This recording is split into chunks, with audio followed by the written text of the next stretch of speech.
Hello, I'm E.W. Dempsey, Adult Ministries Director for Georgia-Cumberland Conference. This includes personal ministry, prison ministries, health ministry. Today we are focusing on health ministry. As the health ministries director, I would love to get into your church and come into all the churches, but that just doesn't happen. We've got about 200 church groups, so obviously that's not going to happen. So what we're showing you today is what we call a health rally.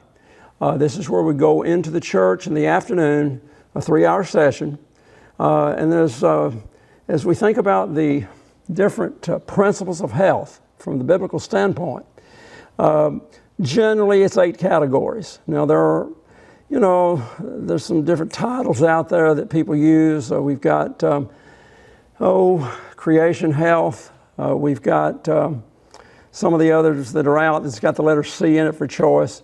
We're going to focus today on 2 main issues. Number one, the fastest growing health problem, which is type 2 diabetes. And we're going to talk about the worst thing as far as killing or with heart attacks. Every 30 seconds somebody dies in North America with a heart attack. So along with cancer, the biggest killer. We want to look at it from a nutritional standpoint and an exercise standpoint. Before we start, you're obviously aware of the conference website because you're watching this.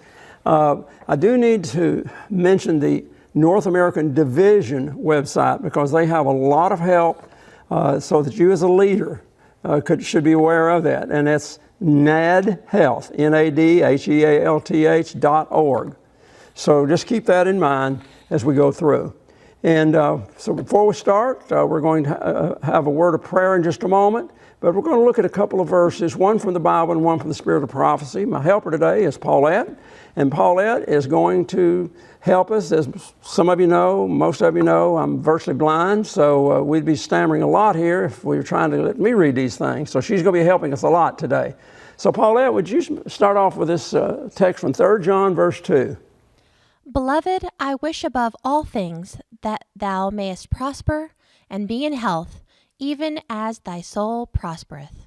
So we think from a spiritual standpoint often, that we want to be our souls to prosper. But this is reminding us that God wants us, our physical health as well as our spiritual health, our mental health, to be prosperous, to be successful. Another text that I don't have that I would invite you to remember is John 10:10, because there we see where Christ himself said, I want you to have a more abundant life. That means rich and plenteous. Now, just before that, he mentions the enemy, what he wants. Satan wants to steal from us. I believe that's our health, our happiness. He wants to kill us. He wants us to have diseases and feel bad. And of course, then it mentions destroying us, which would be the spiritual part. So let's keep that in mind. Now we're going to look at a quote that she will read right now, which basically highlights the 8 principles in the Bible. Pure air, sunlight, abstemiousness, rest, exercise, proper diet, the use of water, trust in divine power, these are the true remedies. I don't know about you, but I want a remedy to the problems that exist in life, all these health problems. So today I hope that we can see how these remedies can help us and what we need in those remedies. So let's have prayer as we begin this session. Heavenly Father, we thank you for the wonderful bodies that you've made, the minds you've given us, and most of all, the ability to love you, to return the tremendous love that you have for us, the infinite love that you have for us. So Lord, bless us as we look at the principles, yes, that you have outlined there in the Bible, but also some practical ways and practical help that we need in some of these categories. So bless us now in Jesus' name. Amen. We're going to focus, as I said, on 2 things. The carbohydrates, which are all plant foods, and this is where diabetes comes from. We'll look at that. Heart attacks and things can come from 2 sources, diet and exercise, and we're going to take a look at that. But let me just quickly mention the others. Water, okay? When we take a look at water, All our life we've heard people say, well, we need 8 glasses of water a day. So if I weigh 200 pounds and you weigh 100 pounds, we need the same amount of water? That doesn't make sense, does it? So the World Health Organization suggests half of our body weight in ounces of water. Now, if you're not used to drinking water, I don't recommend that you immediately start drinking 20 glasses of water, especially at one time. There could be a lot of problems. But all the things we're talking about today are based on habit, basically. So I know this, that in myself, that sometimes I don't feel good and I realize, I haven't drunk a lot of water in the last few minutes. It is a habit. I would suggest that you start somehow systematically during the day. Don't try to drink it all at once, okay? As we think about, let's see, what would be water? We've got, let's just take sunshine. Sunshine is extremely important as we've gone through the COVID-19 pandemic. As we know, the pulmonary system is affected. So the healthier our pulmonary system is one thing, and we see that in regards to air. But as far as sunshine is concerned, vitamin D, extremely important. Matter of fact, most Americans are not getting enough vitamin D. You've got to be in the sunshine for at least 30 minutes. And how many people actually do that? So you may have to take, a little help there along the way on that. But vitamin D is extremely important, okay? On the air, I have a little gadget that I can use if I come to your church that measures your vital capacity of your lungs. This is extremely important. For example, it's out in a mathematical formula called the PRI, or the Pulmonary Rate Index, and men's is 350. Now that doesn't mean anything except as a comparison. Women's is about 330. Now you're going to hear me say this a lot today. I will use myself as an example. Not that I'm perfect, but I'm 79 years old, and a lot of the things we're doing today is something at least I have practiced. Now, so from the standpoint of your capacity of your lungs, folks, you've got to have exercise. We're going to be talking about that in just a few moments. And in my case, because I have a regular aerobic exercise program, my pulmonary rate is over 900, which means that's triple the average male. And remember, I'm older than the average male. So again, you can see that's important. Usually we talk about drugs and alcohol and those things. I'm not going to mention that too much because we talk about that a lot. We all understand the dangers. Another area, though, is sleep. About 15 years ago at camp meeting, I had Dr. Iacono, who was the leading expert in the world on melatonin. He was a former brain surgeon at Loma Linda. He had done over 1,000 brain surgeries. Was the first to reverse over 120 people with some of the other diseases. And folks, he did research on melatonin. And what he discovered was that, well, we knew this, melatonin is made at night, but he said it's got to be a completely dark room. If there's a television on, computer on in a room, it will diffuse how much melatonin your body takes in.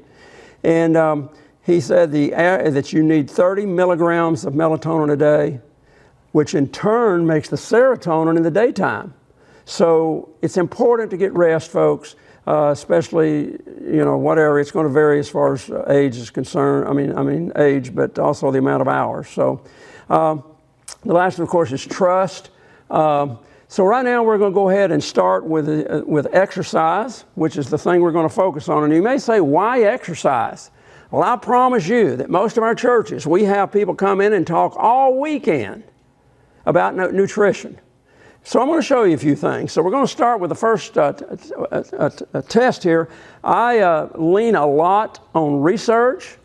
Now, I will say this, that Proverbs chapter 3, verses 1 and 2, and if you read the first 4 or 5 verses there, it talks about us trusting in the Lord. Lean not onto our understanding. So we always say, oh, I believe this, I believe that. It says, don't be trusting yourself, but trust God, okay? So I like to use a lot of research, not what people tell me. You can't believe how many people call and say, well, have you ever tried this? Try this, So Paulette, this test shows the extreme on one side to the other, and I believe this test is showing, well, go ahead and read the title if you don't mind. Exercise, best predictor of heart health. Did you hear that? The best predictor of heart health. Now, in a few minutes, we're going to be studying some other things about heart. Right here, we're just looking at some general studies, okay? But look at the chart here. What this is basically saying is that there's a 4 times better chance of having heart health if you have a regular exercise program. Now, I'm using exercise here in a general term. People say exercise. Well, I can move my thumb like that, and that's exercise. So we're going to look at aerobic exercise, strength training, and flexibility. Okay, let's go to the next one, Paulette. Now, this one is talking about the very important, give them the title. Mortality rate. Mortality rate. Okay, the first one we're going to look at is men. Today in North America, there will be 12.4 men die. That's 12.4 out of 100 from some type of death, okay? Just mortality. But please notice the importance of exercise. Now remember, we're talking about general exercise. If a man does at least 3 days a week, at least 30 to 45 minutes, that's what's recommended, you can cut that figure in more than half. You can see the figure, folks. So that ought to get our attention. Why should I say, oh, I don't care, I just can't do better? Well, you're not going to do better unless you get up and get moving, folks. Look at this test. Ladies, it's even more significant. Look at this next one for ladies. The mortality rate for women is 9. That means there'll be 9 out of 100 in North America die with some type of death. And look at this, with a regular aerobic exercise program. Aerobic means that you're using oxygen. Okay? That means that you're breathing harder, taking oxygen. Now, isometric exercise, I can be standing here leaning against this wall, and that's helping my arm maybe, but it's not taking a lot of exercise, a lot of oxygen, okay? Look at this. With a regular program, we could almost cut out non-accidental deaths. It goes all the way from 2 to 2.9. That's more than triple, folks. If nothing else gets your attention about getting up and moving, I hope this one will. All right, let's go to the next one. This one embarrasses us a little bit because it's talking about our waist girth. The moment we start talking about that, we hold our stomach in, you know. Well, it's interesting that if you compare men, I think it's 39 inches. Is that what it says on that side? 39 to 35. That's a 4-inch difference, but there's a double chance for a heart attack if it's on that side of the scale. Ladies, even more significant. Let's take a look at that. It's still 4 inches, but it's from 37 inches to 33 inches, triple chance for ladies with a heart attack. So, folks, this is just to get our attention now in regards to the importance of exercise across the board. All right? Now, wait a minute. I'd like for you to back up a minute. I wish I hadn't put that up there. Now, folks, generally speaking, Seventh-day Adventists are very proud of the fact that we don't smoke, okay? I want you to look at this next test. It's called the longitudinal test. It's 35,000 plus men, 6,000 plus women. So it's about 40,000 people tested. Good sized test. Let's look at the number 1 category. What's the category that's at the top over here, Paulette? Low fitness. Oh, look at that. Some other things across there. Could you read some of the other things that are listed? Smoker, high blood pressure, high cholesterol, overweight, and high glucose. We're going to talk specifically about some of those, high glucose and cholesterol, in just a few moments. But did you notice low fitness out of the 40,000 people tested? Folks, the test also showed, now this is hard to believe, but the test showed that if you smoke but exercise, you're better off, and I usually say it this way, than a good Seventh-day Adventist who doesn't smoke but doesn't exercise. It doesn't say that, but in essence, that's what they're saying, that if a person smokes and exercises. Not only that, they said take any of these categories and combine it with exercise, aerobic and strength training exercise and flexibility, you're still better off than if you don't have any of those things but don't exercise. All right, let's see what else you've got, Brian. Yeah, this one is extremely important, folks. They're all important. But this one came from Harvard Medical School a few years ago. Now, this is a drawing of a nucleus. Everything in your body is made up of cells. maybe 60 million, who knows how many cells we've got. Microscopic. And you learned a long time ago in school, there's a nucleus and then there's that big word mitochondria. What they discovered was, make sure you hear this, that if you have this regular exercise program, at least 3 days a week, there's 30 to 45 minutes, and I actually recommend maybe 4 days, and even on fifth and sixth day, some light moving around. You don't just sit in those days. But what they discovered was that, if you don't remember anything else, folks, remember this. The mitochondria will allow triple the amount of blood flow for every heartbeat. For every heartbeat.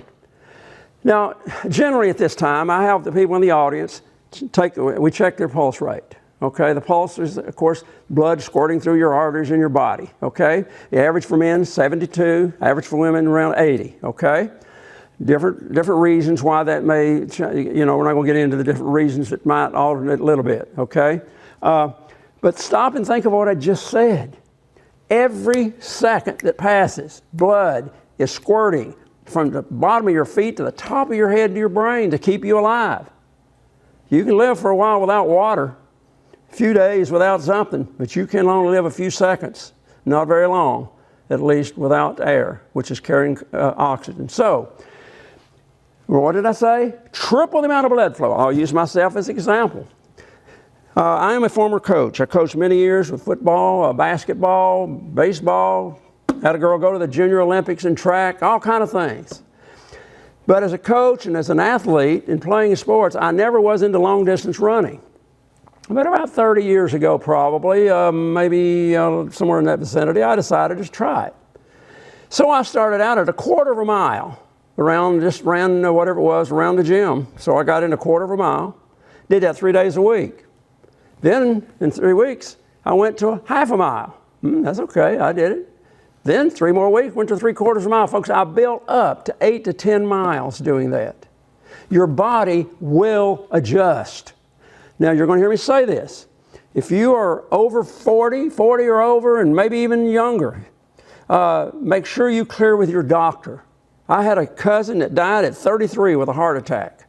This is not anything to play with, folks. I'll use another example. I'll use it in a few minutes in regards to strength training.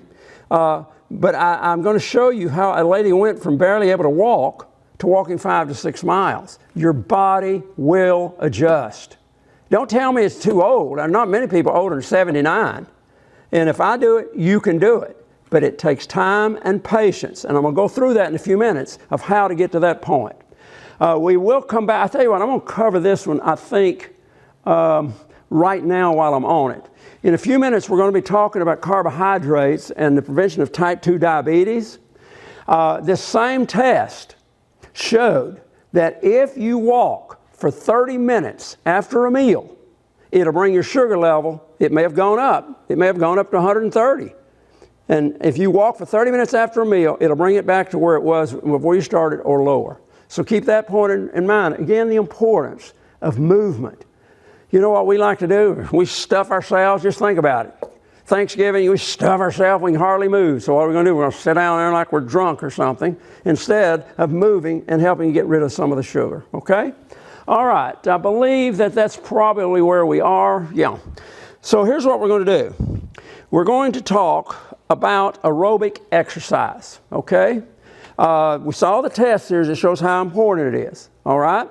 We're going to talk about walking to start with, okay? Some people can walk at different levels, okay? I know this, that for example, when our muscles, we're going to talk about muscles in just a moment in this regard, but maybe they have atrophied, that is, they've weakened so that you can barely walk. But folks, we've got people now where there's physical therapists are starting to get them moving. So, we'll talk about that in a minute from a muscle standpoint, but right here we're talking about our heart rate, okay? Heart rate. Now, I'm going to have Paulette help me because we're going to show you a test based on research and age of what across the board is an average to start with. But I'm going to tell you that I actually am going to ask you to start less than this. But I'm going to give you a little idea, and then we'll talk a little bit more about it. As I said, it's based on research. Now, up here is an absolute danger area. What happened with me when I started running? My heart rate used to be 72, just like anybody's. Today, my heart rate is somewhere between 52 and 60. Why? Because I run 3 to 5 miles a week. I run in half marathons and these things, and your heart will strengthen. Your pulmonary system, the lungs, all the things to do with your the lungs and this system of the pulmonary will get stronger. And so you don't want to go out here. If my pulse rate right now is 60, that means really it's one beat for a minute. So it's, it's just one. But your heart rate might be, let's say it's 80, okay? The goal is to get it down. Now let's show you these figures, and then I'll show you my recommendation. All right, let's start with age 20. This is the training zone, not this up here where you're gasping. Your breathing will tell you where you are. If I walk from here to the end of the building and I'm going too fast or too far, okay? So let's see what it says, Paulette. What's a safe mode here? At the age of 20, you're looking at 140 to 170. So right now let's just say you take your pulse rate if you're at your house or wherever you are, and let's just say that, let's use the average, let's just say it's 75, okay? All right. If you're 20 years of age, it's all right to get it up to, according to the research, to what was that figure again? 175 to 140. Well, 140 would be close to doubling it, okay? Doubling your pulse, you're breathing double as fast. All right, age 30. Age 30 is 133 to 162. Okay, if you see your age and want to write this down, you can, but we're just giving you a little idea. Notice it's coming down as old as you are. What's the age of 40? Age of 40 is 126 to 153. And then at 50? 119 to 145. 60? 112 to 136. 70? 105 to 128. Okay. Now, that again is based on research across the board, but that can be dangerous. And I'm going to use an illustration. I'll let you put this in there for me, Paulette. And this is the same way that we have Dr. Meyer at Southern Adventist College. He does the same type of testing. It'll basically, you've got to find out what raises your breathing a little bit. What do I mean by that? Well, again, let's say it's 75. What I suggest is don't try to get it up to 150. Like if I'm breathing like this,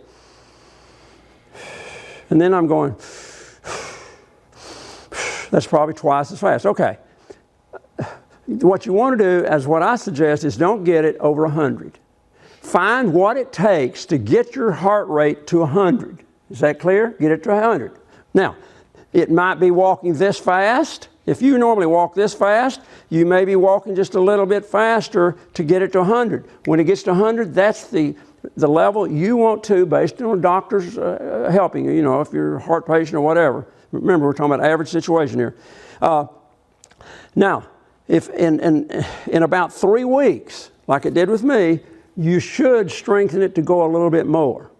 So stay at 100 with your training zone yourself. Don't worry about somebody else. Don't try to keep up with somebody else, okay? Now, I'm going to use an example of a lady I started to mention a moment ago as far as her muscles were concerned. She was in a terrible car wreck. Her name was Debbie, and the doctor said, you may never walk again. The school there at the church was doing an aerobic equivalency walk to Alaska and back, and we went up to the conference office and actually filmed the kids. Every day, 30 minutes, they had them walking around and around, totaling up, 4,000 miles or whatever it was, day after day. She wanted to be part of that. She said, I took my crutches. And she said, I just did like this. I went about 80 or 90 feet out to my mailbox and back. I did that for about 3 weeks, and I noticed I could do 2 times back. Did it about 3 more weeks. She was able to do 3 times. Brian is filming this right now, and he may remember this. We went up there and filmed her. She was walking 5 to 6 miles without her crutches.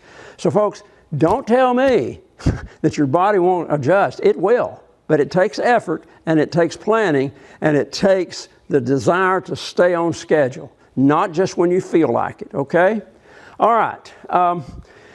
As we think about this, I'm going to move on, because I would love for you to start moving on a regular schedule. In the wintertime, I realize it's tough. I don't like treadmills. I really don't. But if that's what you need, whatever it is, get something regular, folks. Now, I don't need to keep a record of what I'm doing. In the past, we started the In Step for Life program, this conference, and later in North America. But, and we actually suggested some people need to write it down every day. And I'm going to show you next in just a moment about the time in relation to different activities, okay? But decide what you want to do, and I believe that the Lord will help you. I think you need to ask Him, Lord, because He wants you to have a healthy body. We saw that when we started. So, give Him a chance to help you. And that doesn't mean He's going to pick you up off the couch and put you out there on the track or something, but He will give you the desire, I think, to stay on track. What we're going to do, Paulette, is look at this chart that compares different activities. And I hope she can read it. That's pretty light. Can you? I know I can't read it. So can you read it okay? Well, you've got eyes, okay? That's always good, folks. What we're going to do is compare. And by the way, if I come to your church and do a rally like we're talking about, you will get a folder. It'll have all this thing in there. We can't mail out folders all over the conference. We also give away a lot of books and magazines and things like that. But what we're talking here on this chart is a comparison of different activities. And we're going to look at, and this is based on tests, we're going to look at the easy and the vigorous. We're kind of ignoring the one in the middle. And let's just compare different activities. Some people say, well, I don't like running. I happen to love running. But you may not love running. There's other things. Matter of fact, we're going to start with walking and gardening. And what this is showing you is the energy expenditure based on comparing it to jogging 1 mile.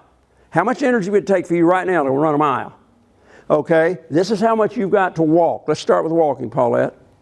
All right. Walking on an easy level is 24 minutes. Okay. So, if you've not been doing anything like this, go and your goal would be to do 24-minute mile. That's 4 times around a track or wherever you're walking, okay? Now remember, if you're getting out of breath, you're going too fast. And don't try to go a mile. It might be a quarter of a mile, 1 time around the track. You see what I'm saying? So, now a 24-minute pace would be, don't let me run into you, but a 24-minute pace would be walking about like this right here. Okay? That would be just about that type of pace. Nice, easy pace. When you get through, if you're doing it right, your heart rate will go up to that 100 level. If it's not getting there, you probably are going a little bit too slow. Are you following me? So your goal is to get it up to the 100 if you're healthy enough to do that, okay? Now we're going to compare that to gardening, okay? Let's say you love to garden, you don't love to run, all right? How long have you got to garden to equate that 24-minute mile, okay? Gardening at an easy level is 60 minutes. 60 minutes. So you've got a hoe out here in the garden, and you're going to have to be going for 1 hour to equal walking 24-minute mile. Now, that does not include hitting a few strokes and stop and talk about politics or sports or something else. You keep moving for a whole hour. You don't stop and rest and that type of thing. Are you following me? Okay? Let's talk about the vigorous between walking and gardening. Vigorous walking is only 15 minutes. Okay. Now, a 15-mile-an-hour pace is, I don't know what he can get me on the camera, but that is a 4-mile-an-hour pace on a treadmill. It's 4 miles an hour, and it's just about like this right here, okay? And this, it would take you 15 minutes to walk a mile. So, that ought to be your goal, is see how quick, when you can get your breathing up and to gradually bring that time down. Does that make sense? All right, let's compare it to the gardening. Vigorous gardening is 30 minutes. Yeah, it's a 2-to-1 ratio is basically what it is. It was taking you an hour, now you're in 30 minutes, which means you're going faster. It's real simple. And your heart rate is now strong enough to do it faster. Now, keep in mind, age is a factor, physical fitness is a factor, there's all kind of factors, but just do something is what I'm asking you to do. I think I don't know. Oh, there's one on here, cycling. I don't know how many of it. Let's do cycling. This is riding a bicycle, and it doesn't mean going downhill. This is on level ground. Let's take the easy on cycling compared to walking. All right, easy cycling is 16 minutes. Okay, so if you're riding a bicycle, easy pace for a mile, it's going to take you 16 minutes, which is a little bit better than the 24-minute walk, but it's the same expenditure on your body, okay? Vigorous. 11 minutes for vigorous. 11. And again, it's not going uphill or downhill, it's level ground. So when you're doing your testing for yourself, make sure you're on level ground when you're setting your goal, because it's going to be thrown off if you're going uphill or downhill, okay? There's a lot more I don't have time to go into, but I hope that gives you the idea of what we're talking about in relation to heart rate and strengthening your heart. Okay, the next section we're going to talk about is, and we don't usually talk about this. I guarantee you, you have people come into your church and talk about nutrition, and we talk about running and walking. Mostly walking. I hear people saying, oh, walk. Well, great. Matter of fact, walking is the best form of exercise across the board. It's the general type thing. Okay, we understand that. And I just showed you that you can get to the level. Remember, it's energy expenditure, walking versus running. Let's, can you come back a minute? Let's see if there was one there on jogging. Jogging easy is 12 minutes. 12 minutes. And the vigorous? 8 minutes. 8 minutes. So you can compare that to the figure I just showed you. 12 minutes for jogging, 24 minutes for slow walking. 2-to-1 ratio again, right down the line. So, I'm not a person that believes in any one thing. I told you I used to be a coach. I don't believe in just one sport. Find something you enjoy doing. You know, it may not even be in a sport, but find something that you enjoy besides just watching television all the time. So, the next thing we want to talk about, and what I was leading to, when did you have anybody come to your church and talk about strength training? Well, I'm glad you asked. Let's take a look at the test, Brian, on strength training. Strength training, what we're talking about is the conditions of your muscles, okay? And so I would imagine this is probably forward a little bit more if we go forward out of the heart. I really want to see this chart. Let's just see if we can come to it. Yeah, it'll be here. My fault. This is under muscles. Okay, just stay there a minute. We have 63 major muscles in our body, okay? Somebody in one church said, well, how come you got an odd number? Well, we have the rectus abdominis here. There's just one rectus abdominis. There's not two. There's 2 ears, there's 2 hands, there's 2 arms. The back is the biggest muscle in your body, the latissimus dorsi, that comes way down here and comes up here, It's one. What we're talking here, folks, and there are a lot of other muscles and things, but muscles are designed for one thing, to move. God has made it for us to move. And He didn't make us just be like a robot. We got a lot of flexibility. We'll talk about that in a minute. But look, I want to look at this test now that'll follow of how important it is for strength. Go ahead to the next one. What we're taking a look at right here is a test, a 25-year test, over 100,000 people tested on strength training. Okay? Paulette, I'm going to let you help me.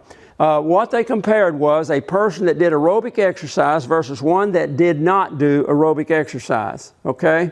And show you the importance as far as your muscles are concerned. All right, the first category. Doing heavy housework. Notice it's a 2-to-1 ratio. This is no exercise, strength training. This is regular. We're not looking at the middle. All right, this is the ability to do what?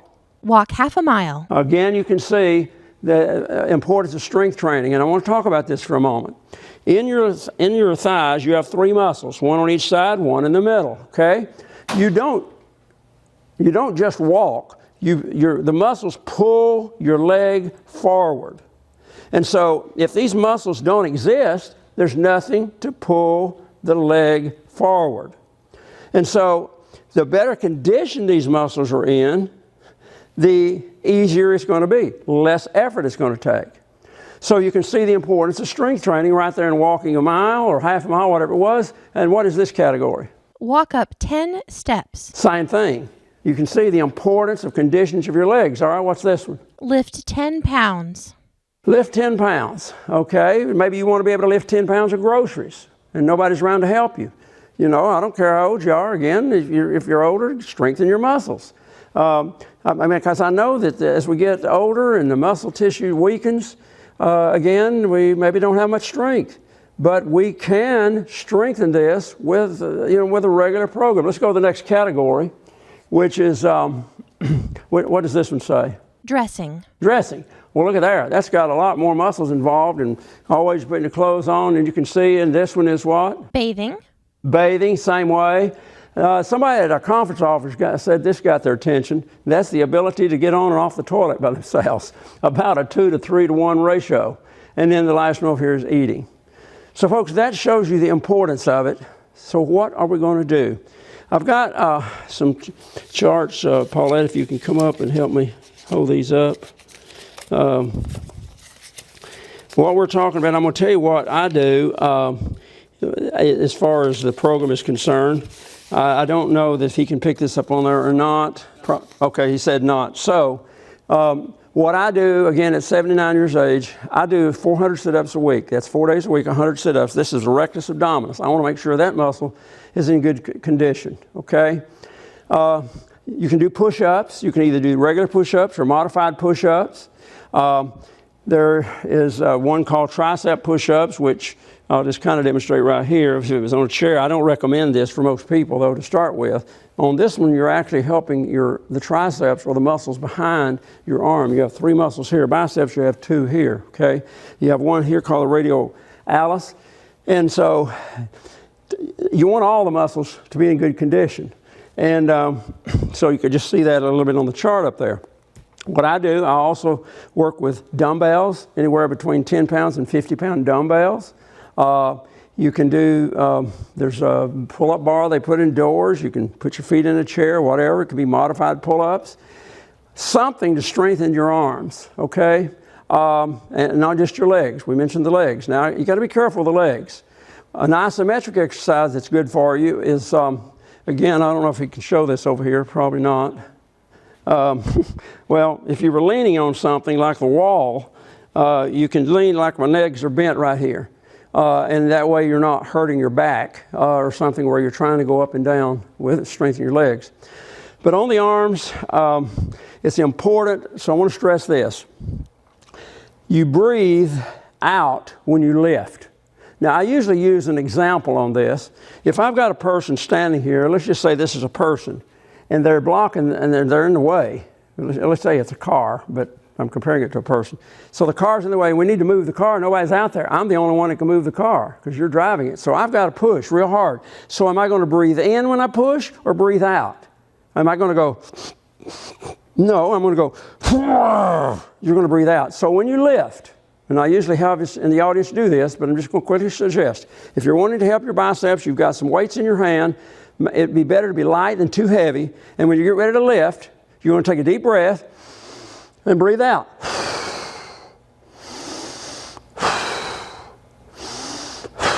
Everything you do, if you're going to help the deltoid muscles, the rows in your shoulders, take a deep breath. So I hope you can see what we're talking about. Breathe out as you exert. It's real simple, okay? And do this with all your muscles because it's real important. And have a regular program. Now, this is important, folks.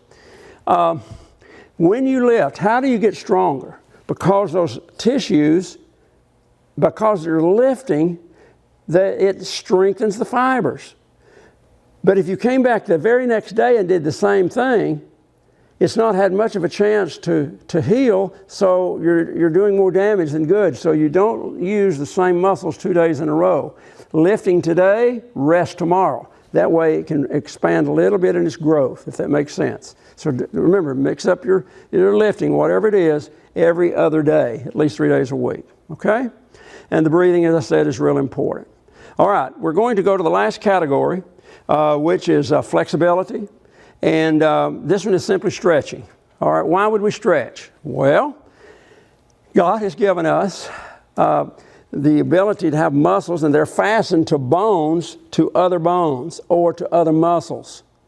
And we need to strengthen these connectors, if you want to call it that way. And I really believe that nowadays that we're seeing tremendous weightlifting by athletes doing phenomenal things, but we're seeing injury after injury of pulled muscles and pulled ligaments and all of these different things, because I don't think that we are doing enough stretching, which is flexibility, okay? So this needs to be part of your program. And I'm just going to use some examples. Now, let's say that you've always had people say, can you put your hands flat on the floor? Well, that's not important. We're talking about how far can you go of stretching. Now, you're stretching the back of your legs when you're doing this. You want to hold it for about 10 seconds or 15 seconds. This is important in flexibility. That is, do not begin. Let me rephrase this. You do your heaviest stretching at the end of exercise. Most people say, well, you got to stretch before you start. Well, you can if you want to. I see people stretching before they walk. They've been walking all day. I usually use this illustration. Put a rubber band in a freezer and pull it out the next morning. What's going to happen? It's going to snap in two. Our body is built to operate on heat.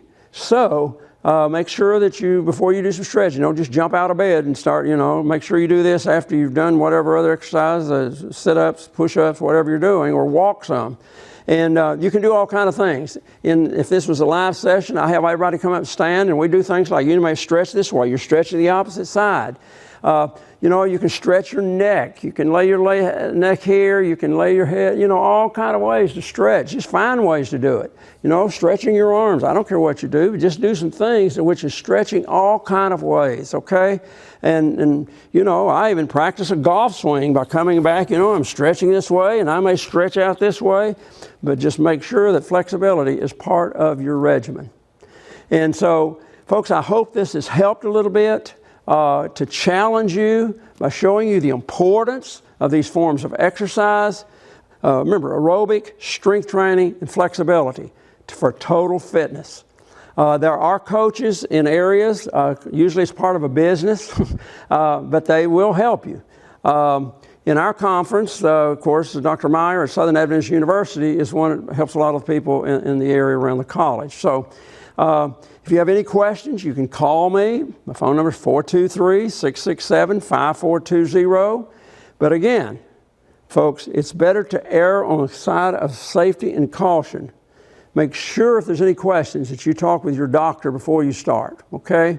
And again, be wary of people giving you suggestions all the time, unless they are a research person or a doctor.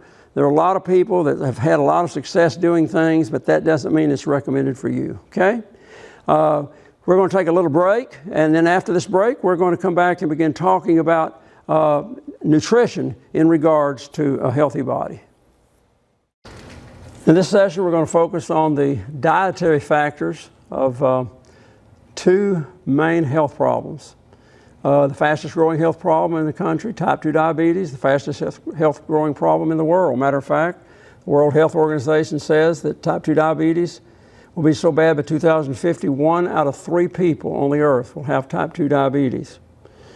And then we're going to talk about the number 1 killer in North America and basically in the world, along with cancer, and that's heart disease. So we're going to focus on those two things. So let's begin first by looking at carbohydrates. And when we look at this word carbohydrates, we recognize that there's 3 elements in there: carbon, hydrogen, and oxygen. These are plant-based foods. Plant-based foods. And of course, God created our original diet as plant-based foods. We are going to see a little difference between 3 different elements here of what happens when these are converted over. For example, Paulette's going to read to us right now some of the facts about carbohydrates. Carbohydrates are sources of starch, sugars, and fiber. Okay, I want to stop right there a moment because we've thought about this in the past: starch, sugar, and fiber. The fiber, folks, is extremely important because one of the biggest problems in type 2 diabetes is the fact that it requires fructose, for example, is a sugar in fruit. And we're going to see in a few minutes that fiber is necessary at breaking down the sugar of fructose. And you say, well, I thought fruit was good for you. It is. But it's, once you take the fiber out, then you've got a problem. We'll show you that in just a moment. So what I want to do right off here is we're going to take a look at the importance of fiber in your diet. But I want to say something else about this carbohydrates. This is our number one source of energy. And so you'll see that as we go along. So it's plant foods are extremely important. But Paulette, let's start with the information on fiber. What I'd like to do is just, let's just pick a few foods. Now before she starts on that, let's keep in mind that carbohydrates are converted to glucose. That's what it's called. It may not mean much to us, but that's the name of the chemical. It's converted over, it's a form of sugar in our body. And it's a form of energy. To be at an optimum level, you need 70 grams of cholesterol in your diet each day.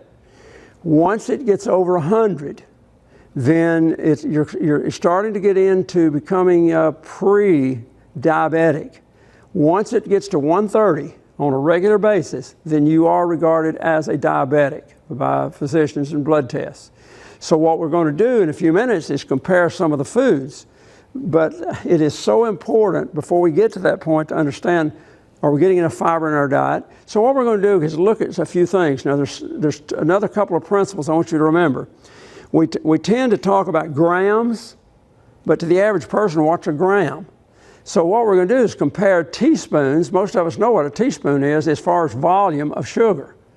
1 gram, may say, how much is that? Well, I can tell you, 1 teaspoon is equal to 4 grams, okay? And the American Diabetes Association recommends that for children under 6 years of age, only have 3 teaspoons of sugar a day. Now keep this in mind because you're going to see some interesting facts here. For children 6 to 19 years of age, they recommend no more than 6 to 9 teaspoons of sugar. Now, the average kids in this country are getting about 4 times that. Even adults are recommended to have no more than 32 grams of sugar. So if you break that down into teaspoons, you can see again, divide 4 into it, it'd be 8 teaspoons. So we're getting way more than we need, and that's why it's not an accident that we have type 2 diabetes. Now there's a lot of other factors. We have one of the best diabetic programs anywhere that's operated by Steve and Karen Wickham in this conference. And if you've never had them in your church and interested, just call us and we can send you, to them. Okay, so since fiber is so important in regards to especially fruit, how many grams? I think we're going to go by teaspoons. That's what I told you. Is that so? Let's take blackberries. What does it say on blackberries? 1 cup of blackberries has 6.6 grams of fiber per serving. Okay, if you divide that according to the teaspoons, you're talking about what, 1.5 or 2, a little less than 2 teaspoons. All right, now that's not a lot, and blackberries are obviously very good for you. Okay, let's compare, and let's just take some other fruit there, whatever you want to pick. 2 medium kiwis has 4 grams of fiber. Okay, and this is why sometimes it's, since a lot of the tests do refer to grams here, 4 grams. Now, if you can see that they do not want more than 12 grams or adults, even 32 grams, you can see, and we're talking mainly about type 2 diabetes affects adults mostly, not children. Type 1 diabetes is a problem that's, of course, where the pancreas is not producing enough insulin, and that's a severe problem. But we're talking about type 2 diabetes, which is really an adult program. So most of what we're talking here right now is foods for you as an adult. How much are you getting during the day? Okay, what's 1 or 2 more? 1 cup of cantaloupe melon has 1.3 grams of fiber. Okay. And if you're looking at half a cup of prunes, they have 6 grams of fiber. So, folks, we need about 20 to 25 grams of fiber a day. So if you take something like she's reading, you can see how you can actually add it up. Matter of fact, when I used to be a teacher, we would have the kids analyze their diet for 3 days. So you can go on the internet or whatever and find some of the volumes that we're talking here about the food, but it's pretty easy. I would ask you that you check your diet. How much fiber are you getting every day? Just get information from the internet or something and to see how much you're adding up when you get these sources, okay? But back to American Diabetes Association, I think it's extremely important as far as children are concerned for this reason. My granddaughter, when she was 6, she's 10 now, but I talked to her about this and to her mother also, and I said, you know that you should have no more than 6 teaspoons of sugar a day. And well, that didn't mean much, you know, but to them. But anyway, she's drinking a fruit drink. And she looks on the box there and finds out there's virtually no fiber in fruit juice. See, the problem is this. God made an apple with with sugar in it, but it has its own fiber. And when you take the fiber and squeeze out all the fiber and just its juice, and if you're diabetic, you already know this, that's a no-no, drinking fruit juice because there's no fiber in it. And that is a huge factor in causing the cells to become cellular resistant with a lot of buildup of resistance there. So what about vegetables in what you were just reading? So on the low side of fiber, we have green beans. Half a cup of cooked green beans has 1.1 grams of fiber. So you can see that vegetables are good for you. And it's got its own fiber. What's one more in any vegetable? Half a cup of Brussels sprouts has 3.4 grams of fiber. Okay. Well, thank you, Paulette. So you can see there the importance of fiber. Let's go ahead and continue. If you don't mind, just tell me anything else that might be up here. Fruits, vegetables, and cereals are the main sources for carbohydrates. 58% of total calories each day should come from these foods. Which is almost 2/3. Make sure what it said. The research is clear about this across the board. That, folks, we need energy, and it's going to come from best sources from from the plant foods, carbohydrates, and we need 2/3. The American diet, folks, if I'm going to refer to a video a little bit later that you may want to watch. We're not even coming close to that in the American diet, and I'll show you why in a few minutes. All right, let's go to the next slide, Brian. Okay. Carbohydrates are found primarily in plant foods, and it acts as a bulking agent that helps keep the intestines clean. Okay, this is very important. My mother died with colon cancer. Diets that are, it's not the only cause, but it is important to have very rich plant-based diet, not animal products, because there's no fiber in animal products. What did I say? No fiber in animal products. So, and I'm going to show you a little bit later, when we have animal products for breakfast, lunch, and supper, no wonder we have problems. Okay, anything else there? 20 to 35 grams of dietary fiber per day is recommended for good health. Okay. All right, let's go to the next one. What we're going to show you now is called the glycemic index. This will give you a little indication of different types of food.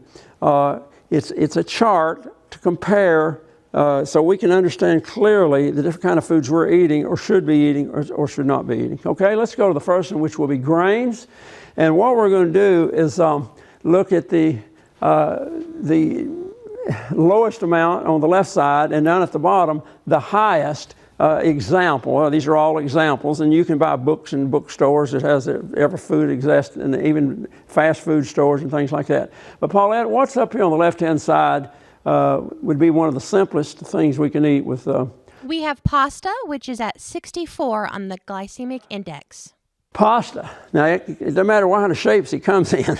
Pasta is pasta, whether it's circular, whatever, all kind of stuff. Now, we're not talking about cheese and things like that. We're talking about the grain itself. And notice that if you have, and by the way, these are what we call average servings, approximately 1 cup. Now, how many of us men are going to have 1 little cup of a pasta? We go to the restaurant, we're hoping it's maybe 2 or 3 cups probably.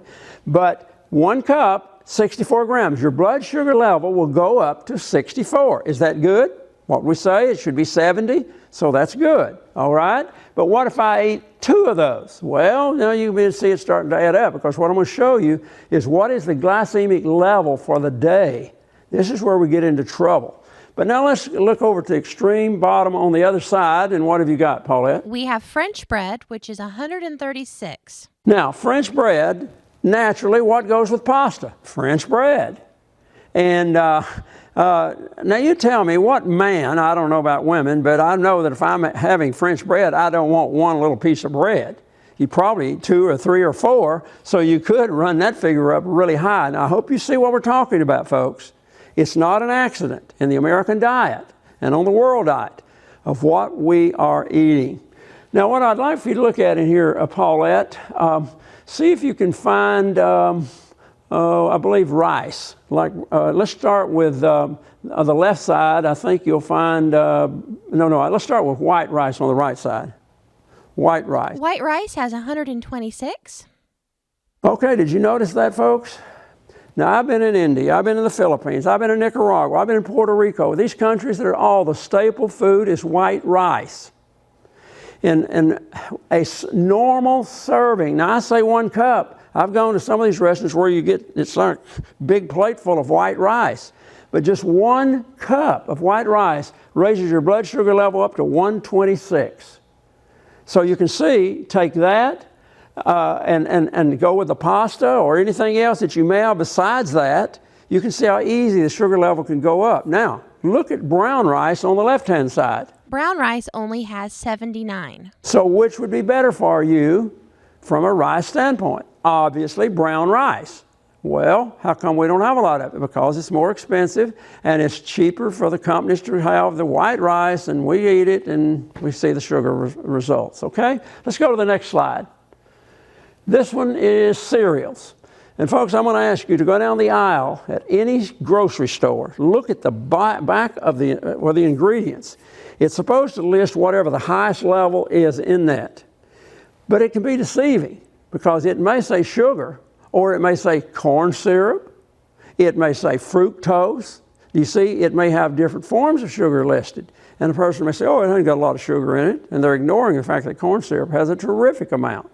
So, look at the top one. What is that, Paulette? That is pearled barley at 36. Okay, now I don't normally, we've got barley up here because that would be better of all those. But the average American diet, I would say the average American doesn't even know what barley is. I don't imagine calling a child and saying, guess what, I've got you some barley cereal this morning. They probably wouldn't even know what that was. What's that, Mommy? So what's the second one, Paulette? We have all bran at 60 and oatmeal at 70. Okay, so you can see those are good in relation to the glucose level, but let's go over to the right side. Rice Chex cereal has 127.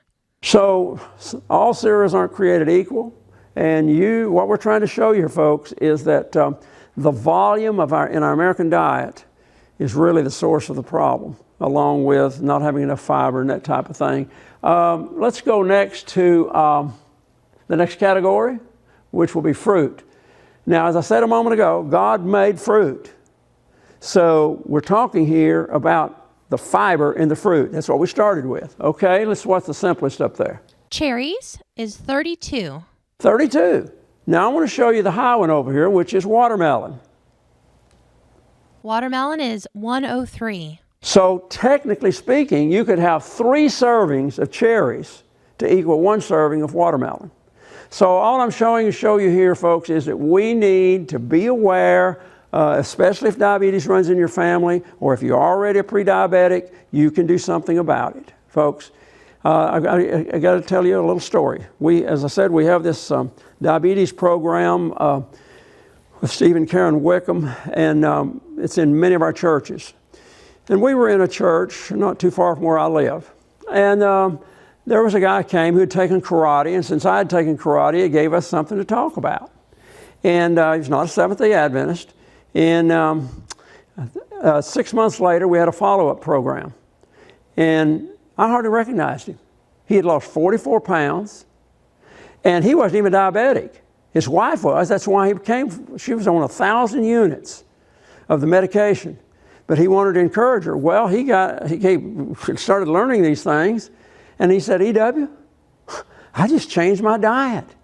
He said, I went to a plant-based diet, and I've lost 44 pounds in 6 months, and he says, I feel better than ever. Folks, I had him come before our executive committee to give this report. I mean, it was amazing. And I still occasionally call him, and every time I call him, he says, E.W., you changed my life. Well, last summer we had Dr. Youngberg from Loma Linda here on research on dealing with Alzheimer's. And when it was over, I had called Butch and his wife to come, and I didn't know if they came because there was, 2,000 people there or something. And when it was over, here he comes, E.W., that was fantastic. I said, well, how are things going? He says, guess what? My wife is now down to 500 units of the medication. Folks, just a few weeks ago, I called him, and he says, E.W., my wife is off of all medication. And he says, our diet, we've just changed. He says, we owe it to the fact that you presented this information. So folks, if Butch and his wife can do that, so can you. And that's just why I'm just hoping that if you'll call us, we can put you in touch with people. This seminar needs to be in every church in the conference, or at least in every region, okay? All right, fruit. That's pretty simple to see, and you can look at some of the other things. All right, let's go to the next category. Legumes. What are we on? Oh yeah, legumes, okay. The simplest on the left-hand side would be Peanuts at 21. Okay, and over here, the very bottom, we'll go to the one next to the bottom. We have pinto beans at 55.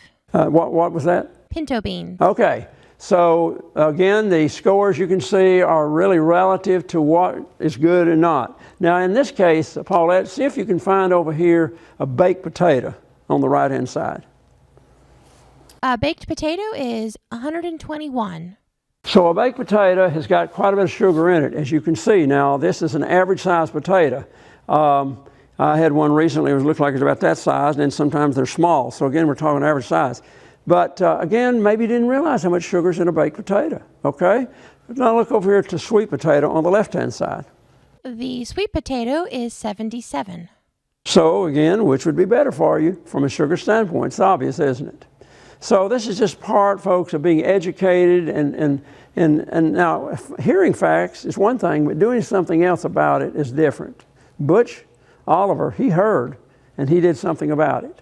And you can too. It may not be easy. And by the way, we could tell you stories all afternoon of these kinds of things that's helping. I mean, it helps in a lot of a lot of diseases in your body too, not just in relation to the sugar level, but there's other things that will help also. So anyway, all right.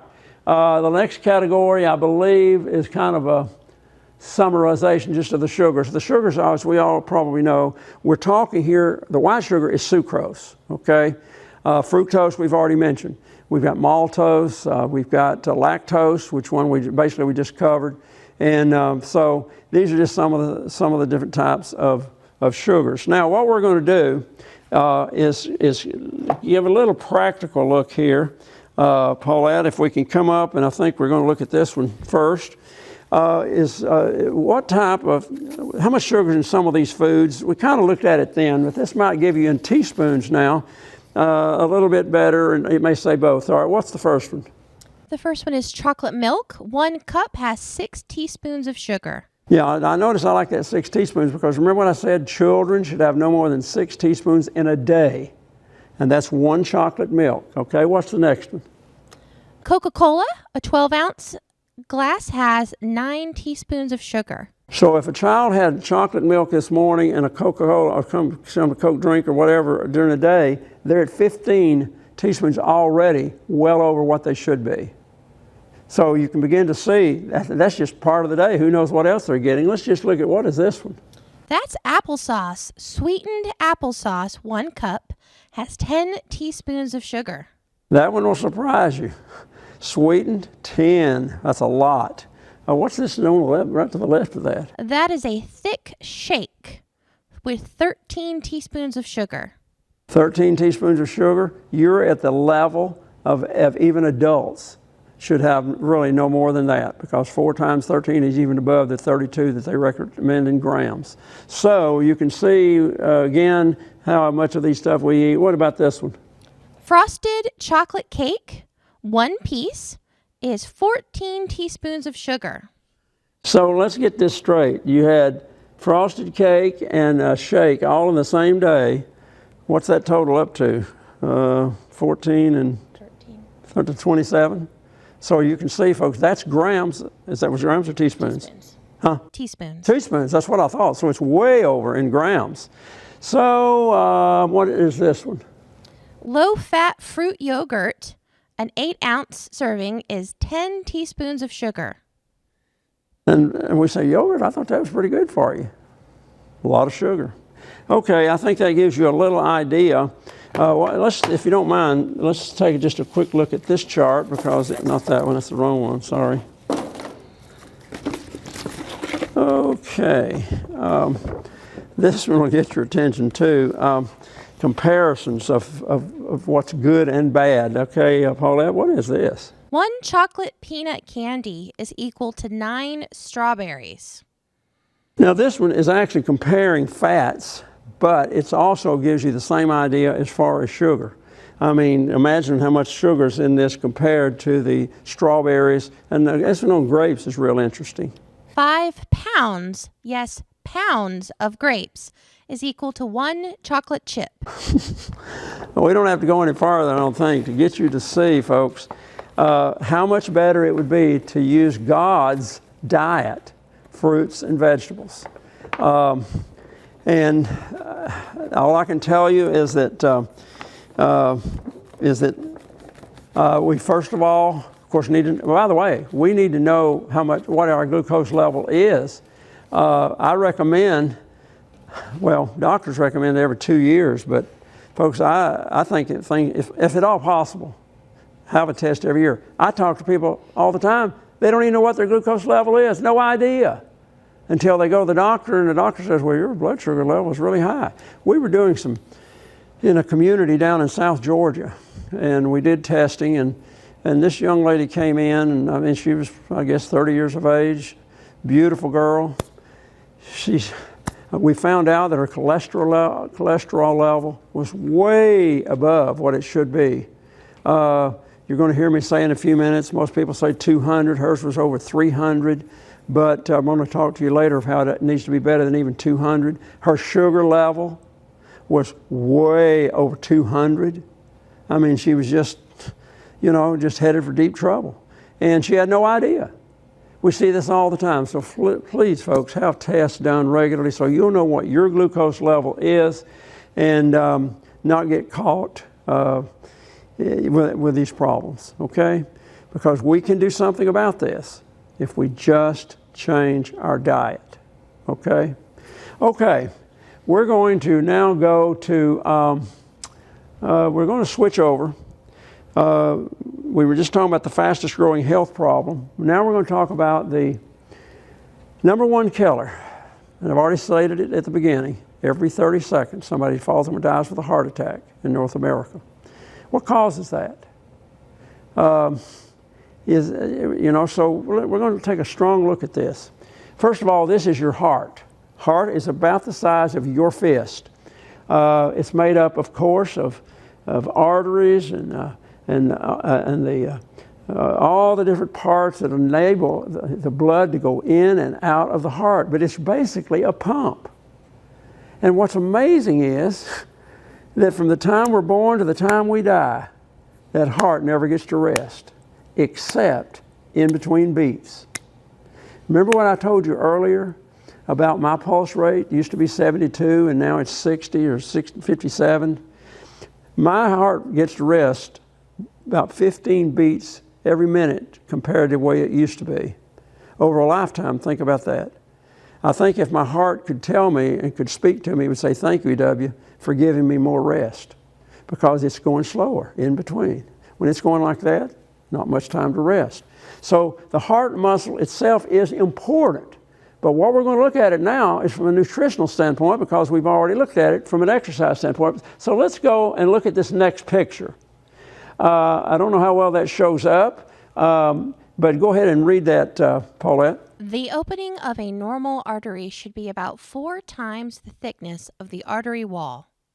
Yeah, this picture right here will show you the same thing. And again, I don't think he can probably blow it up, but you can see it's pretty clear compared to one that is not. Now, so it's about a 4-to-1 opening. The artery should be about 4 times bigger than the wall itself. Let's go to the next picture. There are usually no signs of disease until 90 to 95% of the artery is plugged. No sign. Now you see why I'm saying we need to have a blood test? Because we're talking about cholesterol and fat level. Cholesterol and fat level, I'll talk more about it in a minute. But this says you may not even know you've got a problem until it's 90 to 95% clogged. Look at the next figure.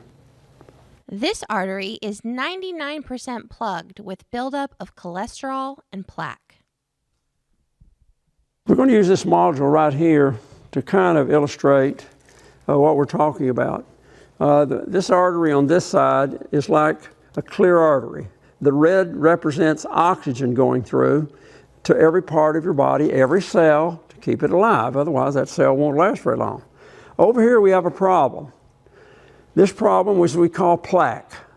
And if you can see, it's already blocking and closing down, and it's almost stopped. And that means, if that's your brain, it just stopped. You're going to have a stroke or a heart attack. They may bring you back to life. My sister-in-law had 4 times where they had to bring her back alive. But every second that you're not alive is going to do some damage. And so, folks, we went through the necessity of exercise. That was to strengthen your heart.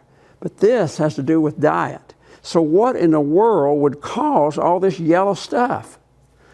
Well, I'm glad that you're thinking about that question. Your body, God has made your body to make its own cholesterol. Cholesterol is important for strong cellular walls. Strong cellular walls all over your body. If the cells weren't strong, it'd be break down, and all kinds of things would happen. But the problem is that when we eat animal products, we've got our cholesterol that the body makes, but you're getting all the cholesterol that's in whatever animal is that you're eating. I usually use this gross exaggeration that you have just eaten a hawk, a bird flying around up in the mountains. And you're getting the cholesterol from that hawk, plus your own, but what you didn't know is that hawk had just eaten a snake. Now you've got the snake and the hawk's cholesterol, and the snake had just eaten a rabbit. So that's a gross exaggeration, but folks, that's the way it is. And so you got to hear this now. Most doctors will tell you, get your cholesterol, total cholesterol, we're talking here, about get it under 200. A test was done at the Framingham Heart Study, the largest heart study done in America. And in that test, hundreds of thousands of people tested. They found not one single heart attack if cholesterol was under 150. So what should your cholesterol level be under? I'm not going to tell you to get it under 200. I'm going to tell you to get it under 150 based on this research. Now, there's exceptions to every rule. I know that. I had a grandmother that lived, she was 96, eating rabbits and not skunks, but squirrels and all kinds of things. There's exceptions. But across the board, folks, the heart attacks are caused by the buildup of cholesterol in most cases. So, see, there's a lot of misnomers out there. A lot of misnomers. In the sports world, we see it and hear it a lot. We're going to focus on the next food item. So if we can go forward, it's protein. Protein, folks, is very important. And just listen as Paulette reads and tells you why we need protein. It is changed to amino acids. The sugar went to glucose, and that doesn't mean anything to us. It's just a fact, and it's just to amino acids. But what does it tell us, Paulette, here at the bottom? Proteins are building blocks for hormones, enzymes, and structural components of hard parts of the body, such as bones, fingernails, hair, and muscle tissue. Did you read any there where it said energy? Unfortunately, a lot of coaches in the sports world talk about that the kids, you got to have big muscles and they got to have all kind of energy level from protein. Now, it did mention muscle tissue, but it didn't first. It mentioned hormones. Is that going to affect how you feel? Of course, if you don't have healthy hormones. Enzymes, the ability to fight diseases and germs, is going to come from protein, not from carbohydrates. So protein is very important. So how much do we need? And what else do we know here, Paulette? A person needs approximately 1/3 of their body weight in grams, of protein each day. So a 150-pound person needs 54 grams of protein each day. But the average American eats approximately 150 grams each day. Okay, folks, please hear what she said. We need about 54 grams of protein a day. We're getting triple that. She said the average is 150. Triple the amount of protein. Now here's one of the big problems. The protein is loaded, I just said it, because we're eating most of the protein from animal products. Okay, we're going to look in just a minute, at a little comparison. We're getting 150 grams a day. No wonder we're clogging our body. Now this is important. The body does not store protein. It stores fat, which comes from the same sources, but it's a little bit different. God has designed some fat to build up some energy reserve we might need beyond what we're carrying, but we're going to find a little similar statistic in just a minute on fats. So, but here's a point that you don't hear much about. The body doesn't store protein. In the process of getting rid of the protein in the body, this is a scientific fact from many studies. You can go to Harvard Medical School and some of these others, and here it is, folks. It siphons calcium off of your body, out of your body, as this excess is going out of your body. And research now shows that even if you're taking extra calcium pills, you're still going to have a problem if you continue to take exceptional amounts of protein, because you're going to keep siphoning out all the calcium that you're trying to build up. There's some other things that I cannot show you here, but I'm going to tell you right now as a recommendation as we go along. Normally I show a film called A Diet for All Reasons by Dr. Klapper, K-L-A-P-P-E-R. You can find this on the internet. I would suggest that you watch that. I can't show that here as part of this. I would if I was in your church. But there you will see some things like, for example, research is now showing the effects of too much protein in two kinds of cancer. With women, breast cancer. With men, prostate cancer. In countries where they eat very little protein, in Asia and in some of these other countries, they have virtually no breast cancer and virtually no prostate cancer. It's something that you don't hear a lot about, but you've got to keep in mind that the American Dairy Association and Beef Association and some of these things have a lot of political power, and you just don't hear the statistics that you need to hear, okay? So that's why we do these educational classes, so we can become aware, and of course you can go on the internet and study even more if you're interested. Okay, is there anything on the next picture that... Meat and dairy products are high in protein, but vegetarian proteins such as soy products, legumes, and nuts are a superior choice. Did you hear that? A superior choice. Matter of fact, it's just... if you follow anything in the sports world, some of the famous athletes of the world, Tom Brady, that was with the New England Patriots for so long, and now with Tampa Bay, 44 years of age, and they can't understand why he's doing so well when nobody else can at his age. He has completely gotten off of all animal products. Even Mike Tyson, who had some of the biggest muscles and vicious boxer a few years ago, has changed his diet. More and more people are doing it. And yet, folks, as Seventh-day Adventists, we've had the health message for over 150 years. And we seem to be ignoring it at the detriment of our own health. So, okay, what we got, the last thing up here, Paulette? We're going to switch over to fats. And the reason we're going to do this is that it's the same problem. Where are all these fats coming from? Now, there are two kinds of fats, so I'm going to have her come up and share that part with us. Is this the one? Yeah, there you go. There's two kinds of fats, saturated and unsaturated, and she'll tell you kind of the amount you need. The National Cholesterol Education Program recommends getting less than 30% of total calories from fat and less than 7% from saturated fat. So your daily intake, if you're at 1,600 calories, would be 44 to 51 grams a day of total fat, with only 9 to 12 of that as saturated fat. Okay, I want to stop right there. Thank you. Another way of saying this is that it's broken down that we need no more than 15 grams of saturated fat a day, and virtually all saturated fat that people are eating is in the animal kingdom. There are some plant foods that have saturated fat, and again, even though it's plant foods, if it's got a lot of saturated fat, it can increase your fat level a little bit. The unsaturated really should be no more than than 25. Problem is, we're getting triple the amount of fat, just like we are in protein. I think that's all we're probably going to read on that part of it, because we're getting triple the amount of fat to go along with a triple amount of protein, and then we wonder why we are so clogged up and everything else. So what we're going to do now is look at this right here, which is similar to what we did with the sugar a few moments ago.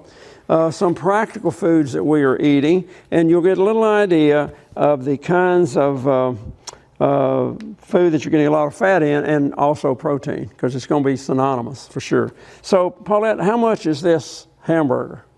An 80% lean hamburger, which is only 3 ounces, has 3 teaspoons. Now, in this case, let's go with grams. 15 grams. 15 grams, because that most of the tests show that we should have, as we saw a moment ago, 54 grams of protein. In fats, again, probably should be about 30, depending on your body. By the way, everything's depending on your body size. I didn't say that earlier. Again, I did one time when I mentioned water probably, but again, this is relational. But again, we're getting triple the amount of fats as we are protein. So in this case, 15 grams, 1 hamburger. That doesn't sound like a lot, but remember, you only need 30 to 50 grams in the day. Keep that in mind as an adult. Now, what goes with that? French fries. So which one's French fries? A medium serving of French fries has 25 grams. So one serving of French fries, 1 hamburger, you're up to 40. The amount you need for the whole day in one. Now, how many people eat 2 hamburgers? When I was a kid, I didn't have much money, but boy, I thought I could eat 4 or 5 or 6 of some of the little hamburgers, and I'm pretty sure that most men eat more than 1 hamburger. Now, they got some king size out there, and I have no idea what those statistics are. What about potato chips? Potato chips, only 1 ounce of potato chips has 11 grams. So what we're getting to see here is that some of these fried foods have an awful lot. Now, there's some other things. There should be a breakfast biscuit or something here somewhere. Is it that one, or which one is that? A bacon, egg, and cheese biscuit has 24 grams. And that's one. How many of you can eat 2 of those? And that was 24 grams? Folks, now you begin to see how quickly it adds up to 150 or triple what we need. I mean, this is just the American diet, the average diet. We stop and get something at a restaurant in the morning. We eat some kind of maybe steak at lunch, and then at night there's some other kind of meat product. And you see what's happening. What is that one?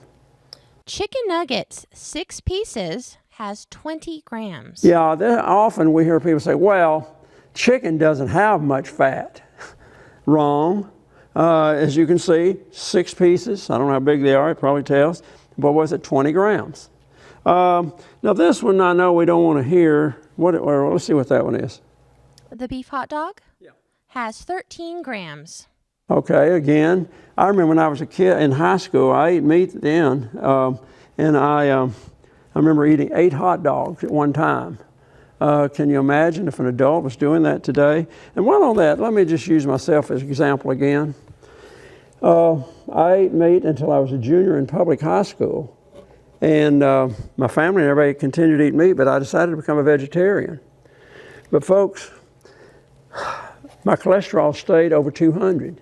210, even though I was a vegetarian. Remember, it should be under 150. And it wasn't until about 15, 20 years ago that I stopped eating cheese, milk, and animal products. But I just loved cheese. I had a hard time getting off of it. I would take Velveeta cheese and just slice it and want to eat it. As long as I was on that, my cholesterol stayed over. Once I quit eating those things, my cholesterol came down under 150. So again, I'm not here to tell you what to eat, not to eat. We're talking about from health standpoint. And speaking of that, one of these is on his pizza. I'm not sure which one it is. A deep dish pizza, extra cheese and pepperoni, 1 medium slice, has 17 grams. And if you choose the healthier version of a thin crust, just cheese, you still have 8 grams. Okay, and that's one slice. One slice. Again, I'm pretty sure I could eat a whole pizza, at least medium size. I get the vegetarian that has no cheese on it, so that's why I know I can eat maybe that size. So I think that gives us a pretty good idea. I'm not sure what that one may say right here. Surprisingly, ranch dressing has 16 grams for only 2 tablespoons. Did you hear that? Wow. Well, thank you, Paulette. Folks, one egg has 200 milligrams of cholesterol. That's why it's deceiving. You may eat a piece of cake and think, no cholesterol in that. If there was one egg used in there, well, you only have one slice, so it wouldn't be, it may be only a portion of that. But you can begin to see that during the day, if, and I can remember when I was a kid, they'd give us 2 or 3 eggs, at breakfast. And folks, as I close, we're much better off following God's system of a plant-based diet. The world is beginning to recognize that, and it seems like we're just kind of ignoring it.